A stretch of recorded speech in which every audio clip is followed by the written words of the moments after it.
Congo Kinshasa, Congo Brazzaville, ba diaspora obozali partout na cadre ya kolanda magazine Mbonda École parce que bo pesa confiance et fidélité et surtout que to pesa bino ba information ya solo à temps réel. To fongoli édition la biso ya mokola lelo pour le koyebisa bino que Sénat a outi ko voter 46e prorogation ya état de siège na ba province lokola Nord Kivu pe Ituri. Mwana ya Congo, boyebake, Sénat a outi ko voter lisusu 46e prorogation ya état de siège dans la province locale Nord Kivu pe Ituri depuis lundi le 17 avril. Sur 95 sénateurs oyo bazalaki na vote wana, 85 bandimi pe 7 baboyi pe misusu bazangaki maloba na plénière wana. Na ebandeli boyebake mwana mboka Rose Mutombo oyo azali ministre ya justice et garde des sceaux alakisaki test ya loi oyo alobaki ke bitumba oyo ebandi lobite il faut koluka ba stratégie mususu ya kitoko pour to zelango solution. Depuis le 3 mars 2021 oyo masolo ya état de siège ebanda par ordonnance présidentielle, masolo ya prorogation ezalaka chaque après 15 jours kaka pour na ba désordre oyo eza kosalema na partie est ya République démocratique du Congo na ba rebelle ya M23 oyo baza soutenu na armée rwandaise. Tellement que masolo ekomaki pour la situation ya insécurité oyo ezala ba province wana ndeko na nga boyebake ba sénateur basengi na gouvernement a déclaré kaka guerre contre Rwanda parce que maloba oyo Kagame auti koloba mikolo oyo na likambo etali mabele ya République démocratique du Congo epesi kanda makasi kutu ba sénateur moko na moko basalaki ba intervention na bango neti sénateur Chikezi Diemu alobi ke état de siège elakisi déjà limite nango pe toza kokende na échec na terrain. Kasi le sénateur mwana mboka Molisho asengi na conseil supérieur ya défense basangana pe ba déclarer guerre suite ya ba déclaration oyo Kagame auti koloba mikolo oyo. Yepe na mopanzi na ye le sénateur Edouard Mokolo wa Pombo ancien premier vice-président du Sénat, paix, ya service secret, ya le fait maréchal Mobutu Sese Kokukungwendu Wazabanga, asengi na Sénat, basa la séance moko spéciale na gouvernement. Kutu, sénateur Etumba, yepe a regretté makasi, na ba réaction ya Kagame yango, asengi, totena nou ba divergence politique na biso na CP, to luka moyen ko sauver Congo parce que complot et si eyebani. Biso pe Mbonda École, magazine d'actualité, donc, conseil dans les politiciens Congo, boyebake, le col Monguna asi a monani pe aebali, et sengeli to tsana ba divergence politique na biso à côté, to zala bomoko, poto luka to sofe mabele oyo bakoko batike la biso yango, to betisika Mbonda. Boyebake atako basangana ki na Lubumbashi ba opposant mais Lamuka a démentir que Martin Fayulu Azako demeuré candidat unique na ye na ba présidentielle il y a 2023 tout dans le Medine Kambembe de APC Masolo Oyo. Coalition Lamuka a confirmé que président Eli Martin Fayulu a toujours candidat unique naye na présidentielle ya 2023. A déclaré ki yango mokolo ya lundi 17 avril et pas ya presse epenge oyo azali porte-parole ya plateforme oyo ya opposition. Prince Epengeye a démentir information oyo bapesaki na ba média mosusu na Kinshasa oyo balobaki que Martin Fayulu a renoncé na présidentielle ya 2023 pour na ko soutenir candidature ya Moïse Katumbi. Peye a rappelé que na déclaration commune ya 4 leaders ya opposition signé na Lubumbashi ezalaki question ya candidature unique te. 5 leaders ya opposition ba candidat nyonso oyo bazali déclaré na prochaine élection présidentielle basanganaki mokolo ya vendredi 14 avril na Lubumbashi na province ya Haut-Katanga ezalaki bongo Martin Fayulu ya SID, Augustin Matata Ponyo ya LGD, Frank Diongo ya MLP, Delice Sanga ya Envol, P. Moïse Katumbi ya Assemblée. Na réunion na bango, ba exigaki notamment ya liboso audit externe ya ba opération ya enrôlement ya ba électeurs en cour ya mibale ezalaki désignation consensuelle ya ba animateur ya ba organe ya seni, révision ya loi électorale pe recomposition ya cour constitutionnelle. Yango biso awa tobeti kambunda. Na cadre ba conflit oyo eza ko régner entre République démocratique du Congo pe Rwanda, président rwandais Paul Kagame a dévoilé projet naye ya kobotola mabele ya République démocratique du Congo. Medine Kambimbe azongi lisusu.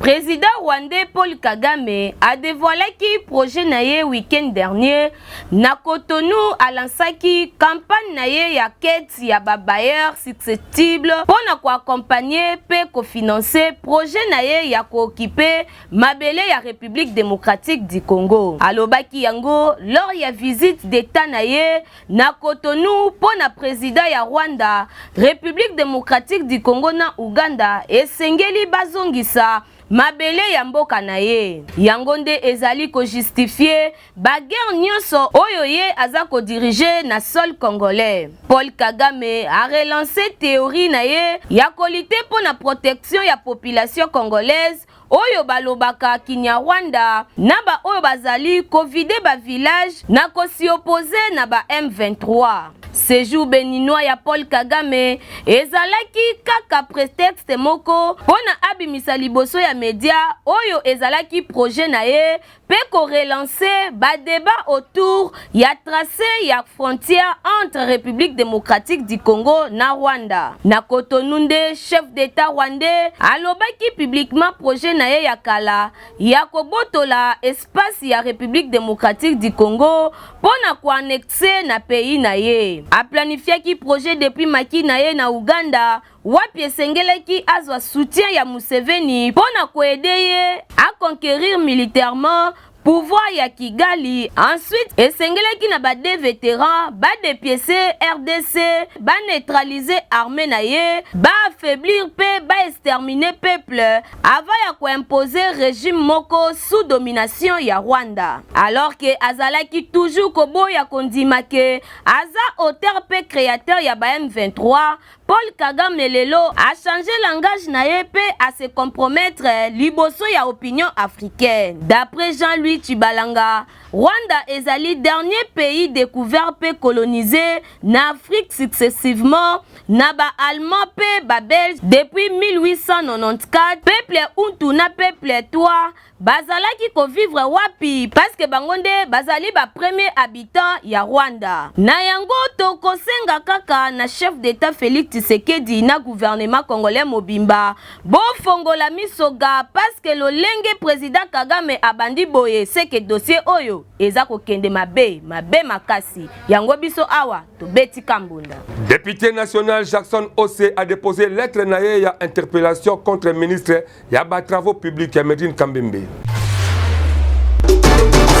Député national Jackson Os a déposé ki mokolo ya lundi 17 avril na Assemblée nationale lettre na ye ya interpellation ya ministre ya ba travaux publics pe infrastructure. Eli ya Ituri azali ko souhaiter que ministre a expliqué liboso ya représentation nationale natina na likambo oyo etali délabrement ya ba route nationale ya parti ya est ya République démocratique du Congo. Na lettre na ye ya interpellation oyo akendeki kotika na bureau ya Assemblée nationale, député oyo a déploraki inexistence presque ya ba route nyonso pe a souligné que situation oyo ezali ko créer crise économique sévère pe eza ko komisa circulation impossible ya batu pe ya ba bien na bango. Ye asalaki allusion na dégradation ya banzela oyo eza ko sangisa ville ya Kisangani na ba entité ya ancienne province orientale.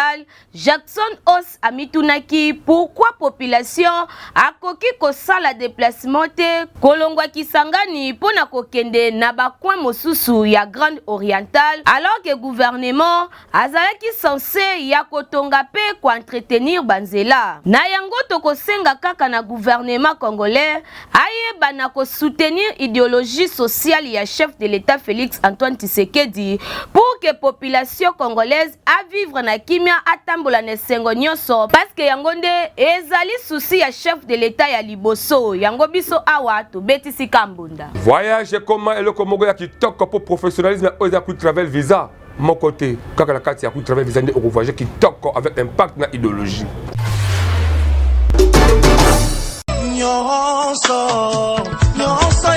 Ndeko mwasi, ndeko mobali, mwana Congo, onyokwami ya tro na likambo oyo etali ko voyager na mikili ya poto. Quick Travel Visa eye po na kopesa solution na ba problème na bino po boleli mingi pe bonyokwami ya tro. Yo mutu olingi o voyager partout na mokili mobimba, yaka na lombango awa na Quick Travel Visa oyo ezali ko fonctionner na domaine ya assistance ya visa rapide.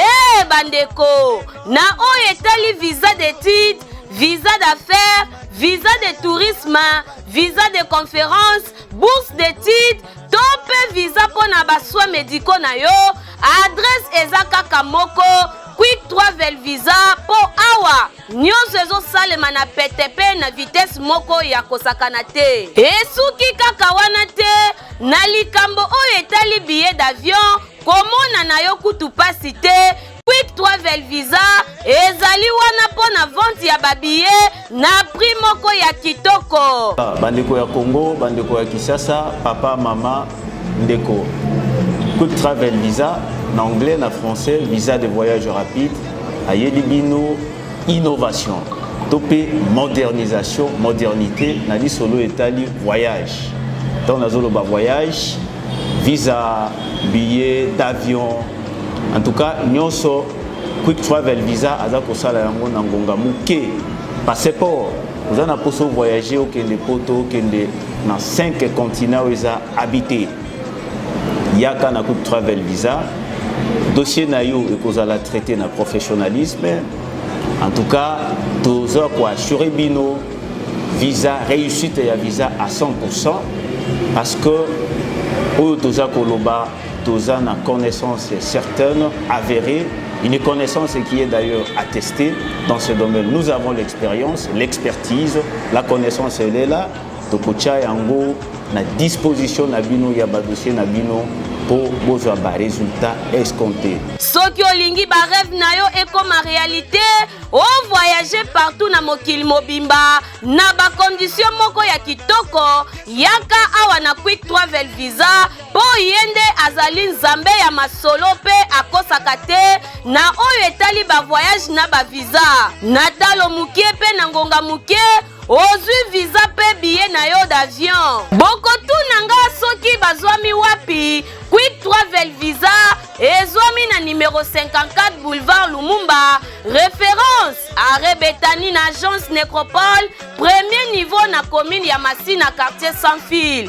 Tope benga bango na plus 243 81 93 39 saede. Na Quick Travel Visa babetela yo lisolo te, yaka omona o vivre réalité. Na Quick Travel Visa nyonso ya voyage pe ya visa ekomi pete. Likambo ya loi sur la congolité o babengi les pères et les mères ezakaka ko betisa mbunda epa ya ba congolais tolanda ba propos oyo.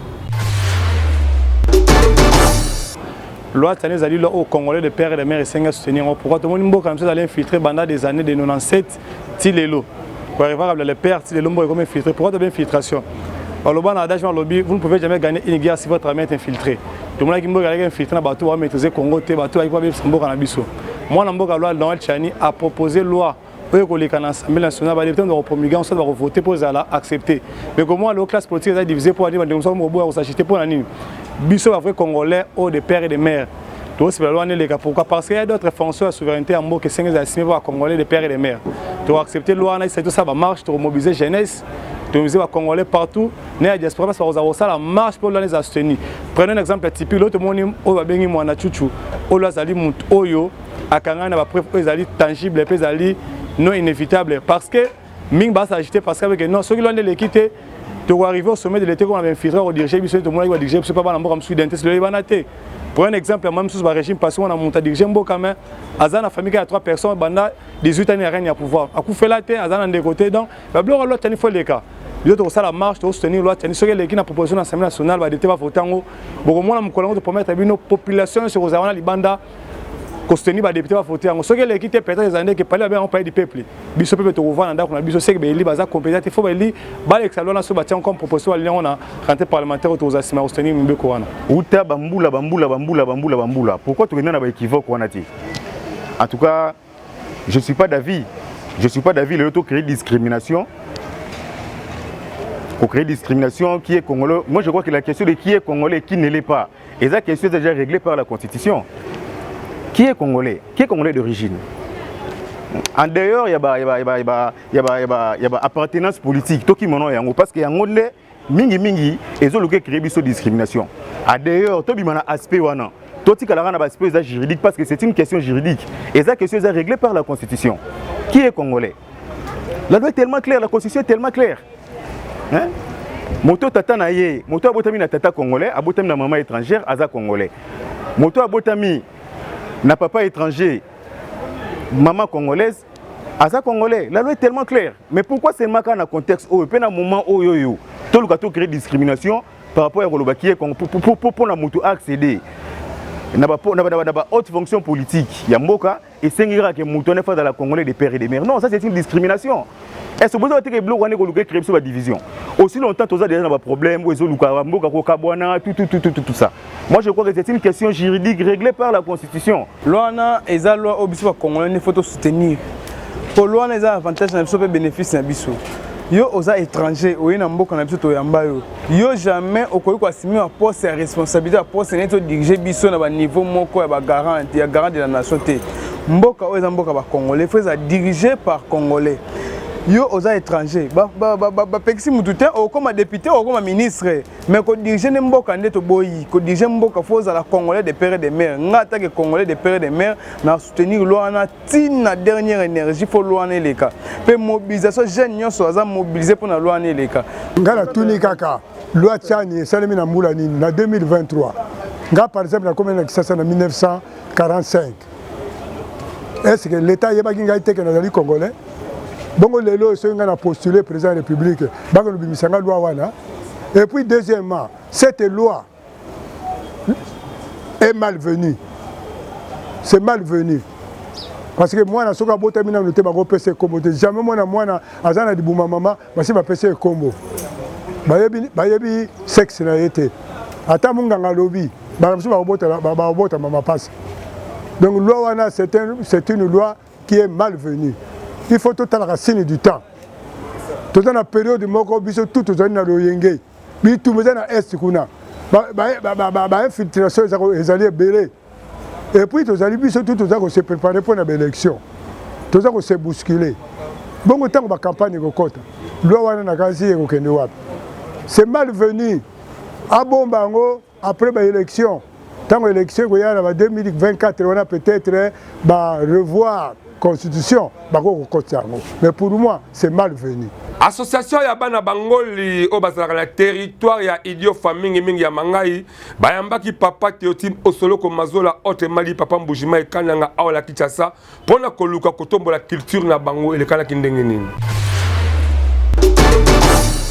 Ongui Yimati Ongui Yimati Ongui Yimati Yimati Yimati Ndeko ya Congo tango yo ozali kolala yeba ke senipe azali kobongama po yeba ka kebe élection ekosalama na 2023 selon délai constitutionnel kaka ndenge seni azako rassurer yaboye esengeli oyeba ke ba vrai leader baza déjà kobongisa ba base na bango toboyi lobi obanda koya kolela o ngala yeba kite tala ndenge basangani awa okotuna nga bango banani ezali association ya bana bangole bayambaki les grands leaders na bango ya bangole mwana mboka Théotime Azola Osoloko oyo bamesala kobenga papa Mbujima ikananga poye azaka mongole ya tongo pe les grands leaders ya bangole oyo avali a na ville province ya Kinshasa yango association ya jeune ya bana bangole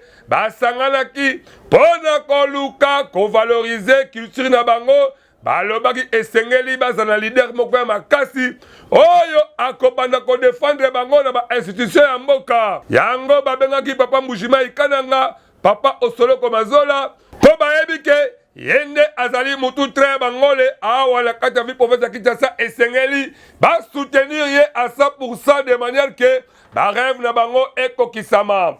Bagoyambaki avec impact de idéologie, bavandaki, basololaki, esalaki esengo komona ba jeune association bangole tribu oyo ezala ba histoire ya ndenge na ndenge awa la République démocratique du Congo atako batubing bayebaka yango te il faut boyebake baza même ba prophète ya makasi lokola le prophète Alain Versaner na bato ya ndenge na ndenge oyo ba marka histoire ya Congo mais na niveau ya ba institution lokola bazalaka peza mingi te génération oyo bangole balobi ke bango balingi tour oyo bamona moko na bango a représenter bango pona kotelemisa tribu ya bangole etelema engenga kaka ndenge balobaka moi etelemaka ndo yamani sikia ikangena lisanga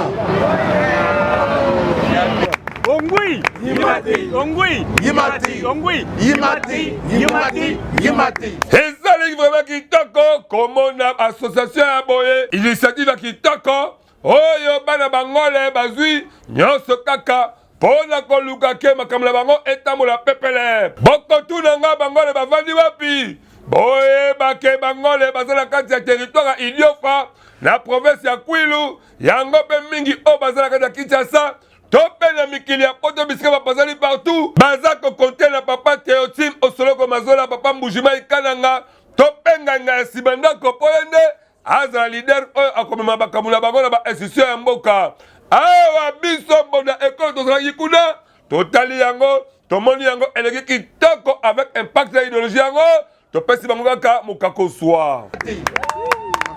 Après masolo na bango o basalaki na papa Osoloko Mazola elekalaki avec impact na idéologie bana association bango li babetsaki mbonda kaka ndenge basanganaki avec impact na idéologie pona koluka kosoutenir papa Théotime Osoloko Mazola to mpe papa Mbujima Ikananga bino moko boyoka na suka ya masolo na bango ndenge nini babetisaki mbonda toye kokutana na espace Mbujimai juste mpona eza association ya jeune ngoli oyo tosali toza na posa ya développement na contrat na biso mpe tosangani awa na baninga mpo tohonore tribu na biso parce que toza vraiment reconnu te yango toza posa toza vraiment reconnu tozwi mpe grâce ya koya kokutana na espace Mbujimai comme pa Mbujimai mpe aza homme politique nda kopermettre biso mpe akoguide biso mpe tokoka mpe kobima mpo vraimen toyebani vraiment te toza na posa vraimen toyebana vraiment ndenge batribu nyonso mpe bayebana basecteur tozalaka nango te donc eza eloko tozolela mpo tozwa biloko wana tozala nango toza mpo toza reconni tellement toza na balider na biso bapapa Mbujima Ikananga baza ba homme politique bakoluka moyen bakoede biso ya komatisa biso alors il faut bayeba nano effectif ya bangola wana district ya Tchangu baza combien yango biso bana tozosala ke non tozofera enregistrer mongoli nyonso yo mutozwi message oyo panza sango na esika nyonso ke non bazoluka bangoli ya ko remplir fiche d'adhésion na yo puisque toza na sortie officielle oyo kozala le 7 mai na kati ya Fikine donc tokobenga bango ba homme politicien nyonso bakonzi na biso nyonso ya mongoli puisque toluka moyen totombola ekolo na biso bon ngai nasepeli makasi namoni bana oyo génération na biso te basali mpenza association epe baza koluka ke ndenge nini tokobongisa communauté na biso nasepeli makasi po bana oyo élévation ya mboka nde bango l'avenir c'est la jeunesse donc nasepeli makasi bana babandi comprendre que sans bango élévation eza te et puis bayebi ke bapréparer leader politique na bango et leader politique wana bazwi nde ngai nasepeli makasi j'espère que nzambe akosala po toyebi ke contraire na biso il faut ezana élevé na niveau yango ndenge baprophète balobaki. Je vous remercie maintenant. Ongui Yimati Ongui Yimati Ongui Yimati Yimati Yimati.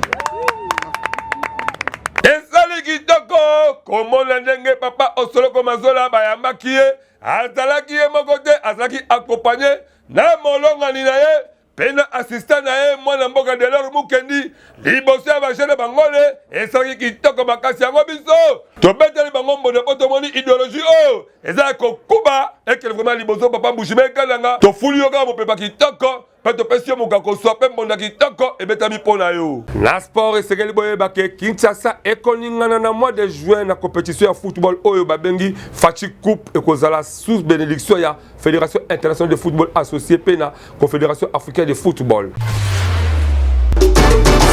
Mwana ya Congo boyebake na mois de juin Kinshasa ekoyamba compétition ya football oyo babengi yango Fachi Coupe. Masolo yango ekozala na maboko ya Fédération internationale de football association pe ya Confédération africaine de football. Nouvelle ya compétition yango ebetamaki epai ya ministre des sports et loisirs mwana mboka Kabulo mwana wa Kabulo mokolo ya lundi le 17 avril na comité ya FECOFA. Selon Belge Situatala oyo aza secrétaire général ya FECOFA, tournoi ya football wana ekosangisa 8 sélections nationales ya moins de 20 ans ya zone Afrique.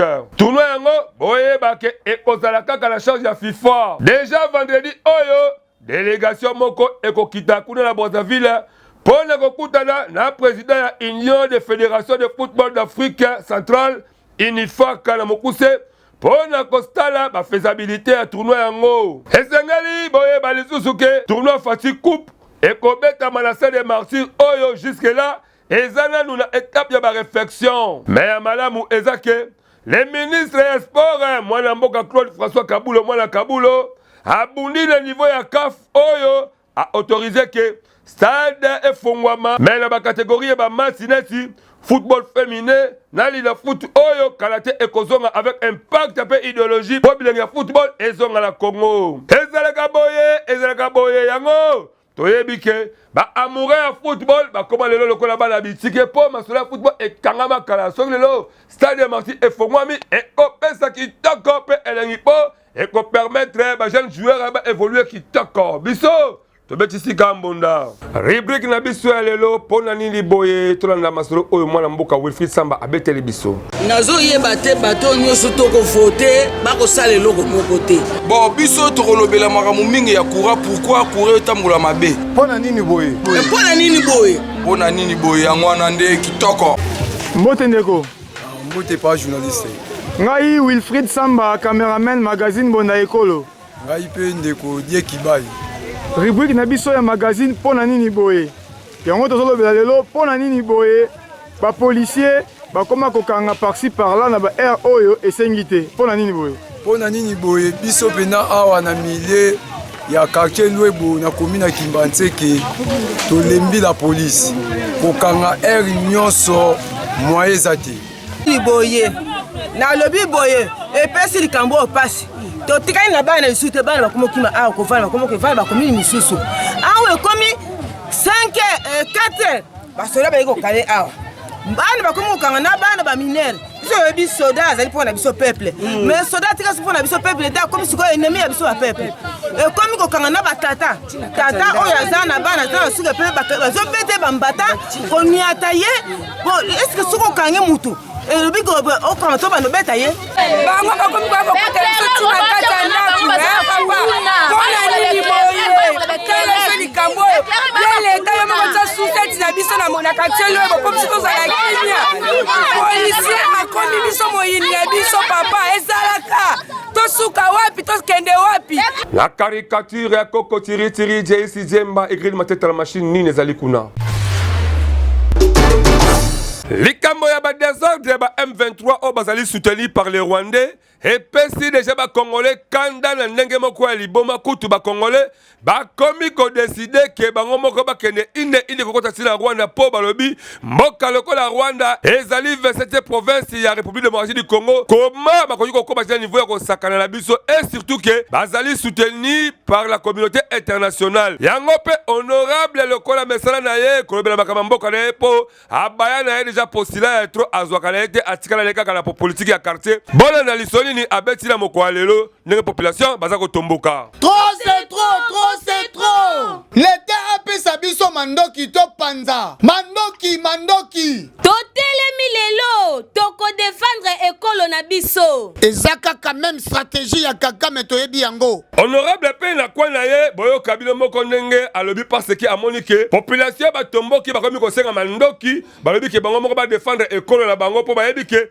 ezali kaka ba même stratégie ya Paul Kagame mais boyo ka honorable pe na ngambu na ye tolobi même stratégie ya Afdel mais lelo va donner changer. Le peuple est derrière. Il faut sauver la nation. Binomoko boyoki ndenge honorable alobi ngi kolbanini ke na tango Afdel azoka boko zamboka oyo ezalaki parce que peuple apesaka mwana mboka Laurent Désiré Kabila nzela akota mais tout oyo peuple yemoko aza pesa sima ya mwana mboka Félix Tshisekedi pe ba institution ya mboka donc rébellion na mboka oyo ekosimba te pe ekokota te ye oyo yebike ozaka sima kati pour remettre système ke lokolo moko libanda lokolo la kati keba mokonzi ya mboka asasimeli bino pa lobike to basimeli bino bokozwa ba sanction moko sévère oyo etali mibeko ya mboka parce que esengeli biso tout ozala moral moko pour te sauver Congo na biso et surtout to soutenir force armée congolaise na ndenge moko ya bien awa to betisika merci na confiance un peu fidélité et surtout que bondima qui vraiment kolonda biso du début à la fin tala ndenge to kompeza na suka pe ya édition ya moko lelo na kopesa merci na Medil Kambembe asimbi édition ya lelo pe écrit de Mateta oyo asimi montage de la réalisation ya élément oyo lelo et pourquoi pas na Wilfried Samba na Benjamin Kilunga au bazaki sima ya caméra nga à l'aide de la présentation mais na kosenga la bino bon continuer toujours ko s'abonner massivement ndenge bozo sala toujours kaka pour yangonde et ko sala TikTok na chaîne YouTube na biso Monda école officielle et en plus ba activité na bino ya religion ya culture ya politique nyonso to pe ba mariage bo benga biso to yamba bino pe la TikTok ko peut ko sala avec impact d'idéologie pour mokili ekoye bango ata sport tezalité to sala ba réalisation ma kasi et sala maka pour te permettre que vous vraiment bas sport ya ba qualité moko professionnelle nga aller de la présentation na kuta bino prochainement ce qui kolo yesu azongité